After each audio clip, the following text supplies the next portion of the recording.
नमस्कार मित्रांनो, संजय गांधी निराधार अनुदान योजनेसंदर्भामध्ये आज राज्य सरकारच्या माध्यमातून एक नवीन अपडेट देण्यात आली आहे। जर तुमच्या कुटुंबातील एखादा लाभार्थी संजय गांधी निराधार अनुदान योजनेअंतर्गत लाभ घेत असेल, अशा सर्व लाभार्थ्यांसाठी ही एक अतिशय महत्त्वपूर्ण अशी अपडेट आहे। सध्या राज्य सरकारच्या माध्यमातून पावसाळी अधिवेशन 2025 सुरू आहे। विधान परिषदेमध्ये जो काही लक्षवेधी यामध्ये जो प्रश्न विचारला गेला 17 जुलै 2025 रोजी, यामध्ये संजय गांधी निराधार अनुदान संदर्भामध्ये महत्त्वपूर्ण अपडेट देण्यात आली आहे। ती अपडेट या ठिकाणी मंत्र्यांच्या माध्यमातून जी काही माहिती देण्यात आलेली आहे ती माहिती आपण या ठिकाणी समजून घेण्याचा प्रयत्न करणार आहोत।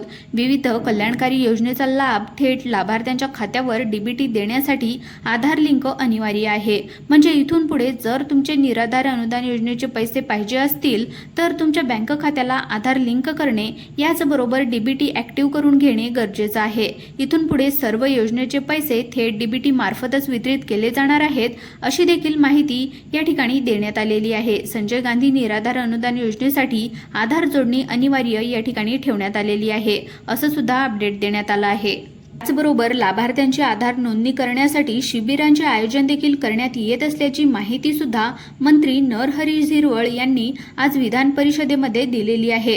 आता बघा, पुढे सांगण्यात आलेलं आहे, आतापर्यंत 40,48,988 लाभार्थ्यांचे आधार लिंक झाले असल्याची माहिती त्यांच्या माध्यमातून या ठिकाणी स्पष्टपणे देण्यात आली आहे। याचबरोबर उर्वरित अपूर्ण नोंदीमुळे थेट लाभ मिळू शकलेला नाही, यामध्ये काही मृत व्यक्तींचा सुद्धा समावेश आहे।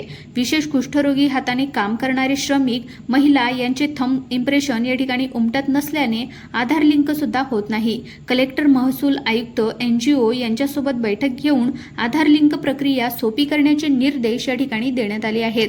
मंत्री झिरवळ म्हणाले की राज्य सरकारने केंद्र सरकारकडून निधी मिळवण्यात होणाऱ्या विलंबावर तोडगा काढत स्वतःकडून विशेष सहाय्याने रक्कम अदा करण्याचे निर्णय या ठिकाणी देण्यात आलेले आहे, असं सुद्धा एक महत्त्वपूर्ण निर्णय या ठिकाणी घेण्यात आलेला आहे। याचबरोबर बघा, या दरम्यान या प्रकरणी केवायसी करताना 21,000 रुपयांचा उत्पन्नाचा दाखला द्यावा लागतो। या उत्पन्नाच्या दाखल्याची उत्पन्न मर्यादा वाढवल्यास केवायसी करणे सुलभ होईल, असा सुद्धा उल्लेख या दृष्टीने कारवाई करण्याच्या सूचना सभापती राम शिंदे यांनी चर्चेदरम्यान दिलेल्या आहेत। आता ज्यांची केवायसी बाकी आहे, तहसील कार्यालयामध्ये जाऊन लवकरात लवकर केवायसी करून घ्या।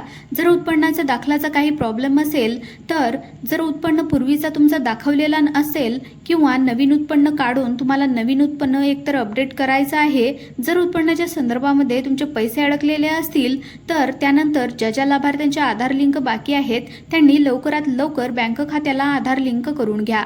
आधार लिंक झाल्याच्या नंतर डीबीटी ऍक्टिव्ह होतं। जे काही पैसे तुमचे बाकी आहेत, ते थकीत आहेत, ते पैसे तुमच्या खात्यामध्ये नक्की येणार आहेत।